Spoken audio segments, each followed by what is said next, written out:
नमस्कार, मैं हूं अंशिता। विधायकों को तोड़ने में, सरकार गिराने में तो बीजेपी ने पीएचडी कर रखी है। एक राज्य में अपना काम करती है, फिर दूसरे पर फोकस करने लगती है। एक साल में महाराष्ट्र में 2 बार उथल पुथल मचा दी। अब सुनने में आ रहा है कि बीजेपी ने बिहार पर नजर गड़ा दी है। आपको याद ही होगा 2022 में इधर बीजेपी महाराष्ट्र की सत्ता छीनने का जश्न मना रही थी, उधर बिहार में नीतीश ने उससे ही सत्ता छीन ली थी। तभी से बीजेपी की नजर बिहार पर है। लेकिन अब अचानक से इस बात की चर्चा क्यों तेज हो गई है, ये बड़ा सवाल है। तो इसकी वजह है बीजेपी के दिग्गजों के ताजा बयान। महाराष्ट्र में एनसीपी में टूट होने के बाद एक तरफ से पूरी बीजेपी ने यही कहना शुरू कर दिया है कि जेडीयू भी टूटने वाली है, यानी बीजेपी ने माहौल बनाना शुरू कर दिया है। एक दिग्गज केंद्रीय मंत्री का कहना है कि कुछ ही दिनों में बिहार में भी ऐसी स्थिति पैदा हो सकती है। और कमाल की बात यह है कि वो केंद्रीय मंत्री भी महाराष्ट्र के हैं, मतलब वो बीजेपी की चालों से अच्छी तरह वाकिफ हैं। अब जैसे ही ये बयान आया, राजनीति के जानकारों के कान खड़े हो गए। सुगबुगाहटों का बाजार गर्मा गया। हर तरफ चर्चा हो रही है कि क्या वाकई अब महाराष्ट्र के बाद बिहार का नंबर है? क्या शिवसेना और एनसीपी के बाद जेडीयू टूटने वाली है? कुछ लोगों ने इसे मजाक में उड़ा दिया। तो इस बयान के मायने क्या हैं, इस पर आगे चर्चा करेंगे। पहले ये जानिए कि केंद्रीय मंत्री ने ऐसा क्या कहा है जो चर्चाओं ने जोर पकड़ लिया है। दरअसल 3 जुलाई को देश के सामाजिक न्याय एवं अधिकारिता मंत्री रामदास अठावले ने दावा कर दिया कि महाराष्ट्र की तरह बिहार में भी सियासी उलटफेर हो सकता है। महाराष्ट्र में जैसा हुआ, जल्द ही बिहार में भी ऐसी ही स्थिति पैदा हो सकती है। उन्होंने आगे कहा कि जदयू के कुछ विधायक मुख्यमंत्री नीतीश कुमार से नाराज हैं। इस वजह से वो पाला बदलने का मन बना रहे हैं। सिर्फ अठावले ही नहीं, नीतीश कुमार के पुराने डिप्टी और भाजपा के सांसद सुशील कुमार मोदी का भी यही कहना है। दिग्गज नेता ने बड़ा दावा किया कि जेडीयू के कई विधायक और सांसद बीजेपी नेताओं के संपर्क में हैं। अब जेडीयू में भगदड़ मचेगी, यानी बीजेपी की टोली लग गई है अपने अगले टारगेट पर। खबर फैलाओ, माहौल बनाओ और फिर खेल कर दो। खैर, अब दिग्गजों ने तो दावा कर दिया, लेकिन इस दावे में कितनी सच्चाई है, इसके लिए बिहार में सत्ता परिवर्तन होने के बाद से क्या क्या हुआ है, ये सब जानना होगा। ये तो हम सभी जानते हैं कि सत्ता छीनने में लगी रहने वाली बीजेपी से नीतीश ने सत्ता छीन ली थी। तभी से बीजेपी जेडीयू पर हमलावर है, नीतीश को कमजोर करने में लगी है। इसकी शुरुआत हुई उपेंद्र कुशवाहा से। बिहार में सत्ता परिवर्तन के बाद ही कुशवाहा की बीजेपी नेताओं से नजदीकी बढ़ी और फिर उन्होंने अपनी खुद की पार्टी बना ली। ये लगभग तय है कि वो लोकसभा चुनाव 2024 में बीजेपी के साथ चुनाव लड़े।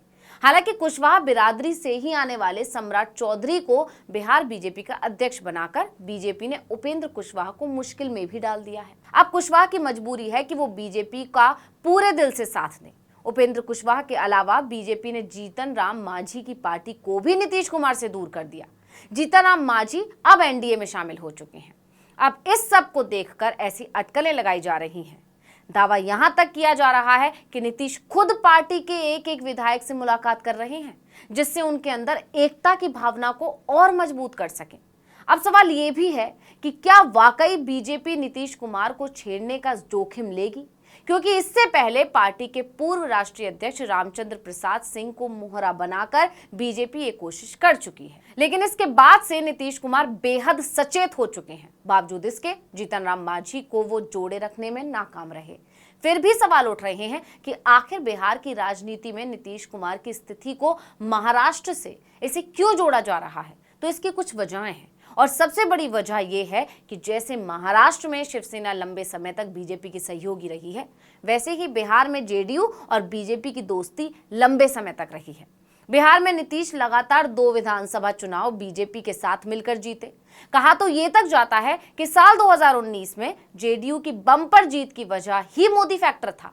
साल 2020 में नीतीश को बहुत बड़ा घाटा सहना पड़ा। इससे माना गया कि नीतीश की पार्टी जेडीयू का ग्राफ गिर रहा है। अब अगले साल फिर से लोकसभा चुनाव होने हैं। नीतीश कुमार की पार्टी के बहुत सारे नेता इस चुनाव में अपना सियासी भविष्य बहुत स्पष्ट नहीं देख पा रहे हैं। और क्योंकि दोनों लंबे समय तक सहयोगी रहे हैं, तो जाहिर तौर पर दोनों दलों के नेताओं के बीच मेल मिलाप भी होगा और सहयोगियों को कमजोर करने में तो बीजेपी ने महारत हासिल कर ली है। नीतीश को अंदाजा हो गया था कि बीजेपी जेडीयू को अंदर से खोखला करने की फिराक में है। तभी नीतीश ने राजद से हाथ मिलाकर बीजेपी को आउट कर दिया था। लेकिन बीजेपी अपनी कोशिशों में लगी हुई है। उसका नतीजा उपेंद्र कुशवाहा और जीतन राम मांझी का जेडीयू से मोहभंग है। नीतीश कुमार को कमजोर करने की बहुत बड़ी वजह यह हो सकती है कि वो विपक्षी एकता की धुनी है। उन्हीं की पहल पर पटना में विपक्षी दलों की महाबैठक भी हुई है। उन्होंने इसके पहले महाराष्ट्र से लेकर दिल्ली और कोलकाता तक का दौरा किया था। अब इस बैठक के दूसरे चरण में शिमला में विपक्षी दलों का जमावड़ा लगने वाला है। इसके लिए भी नीतीश कुमार लगातार लगे हुए हैं। कहा जाता है कि खुद कांग्रेस अध्यक्ष मल्लिकार्जुन खड़गे और सोनिया गांधी ने अधिकृत किया है। अगर नीतीश कुमार की पार्टी टूटती है और वो कमजोर होते हैं तो इसका सीधा असर कांग्रेस के मनोबल पर पड़ेगा। इससे बीजेपी को मनोवैज्ञानिक बढ़त हासिल हो सकती है। इसीलिए इधर एनसीपी टूटी, उधर बीजेपी ने बिहार को लेकर माहौल बनाना शुरू कर दिया है। आपने वो कहानी भी सुनी ही होगी, शेर आया, मतलब अगर भगदड़ नहीं भी मचने वाली है तो भी मचा दो। खैर, बीजेपी कोशिशें जरूर कर रही है, लेकिन जानकारों का दावा है कि बिहार में इस तरह की चर्चाएं पहले भी हुई हैं, पिछले साल भी हुई थी, लेकिन कुछ ही महीनों बाद नीतीश ने ही बीजेपी को गच्चा देते हुए राजद से हाथ मिला लिया था। इस सरकार में कांग्रेस, लेफ्ट और कुछ अन्य दल भी शामिल हुए थे। यानी बीजेपी के ये दावे सिर्फ हवाई बातें हैं और कुछ नहीं। ऐसा ही दावा जयंत चौधरी को लेकर भी किया गया। अठावले ने कहा कि यूपी में जयंत चौधरी एनडीए में शामिल हो सकते हैं, क्योंकि फिलहाल वो अखिलेश यादव से नाराज चल रहे हैं।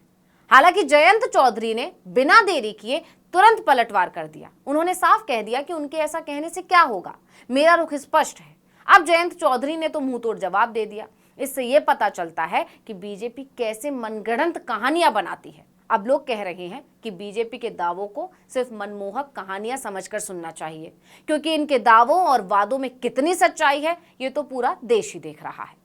इस वीडियो में इतना ही। आपसे अनुरोध है कि YouTube पर हमारे चैनल आर्टिकल 19 इंडिया को सब्सक्राइब कीजिए, Facebook पर लाइक कीजिए और कमेंट करके बताइए आपको हमारा ये वीडियो कैसा लगा। आने वाले दिनों में हम और किन मुद्दों पर वीडियो बनाएं ये भी जरूर बताइएगा।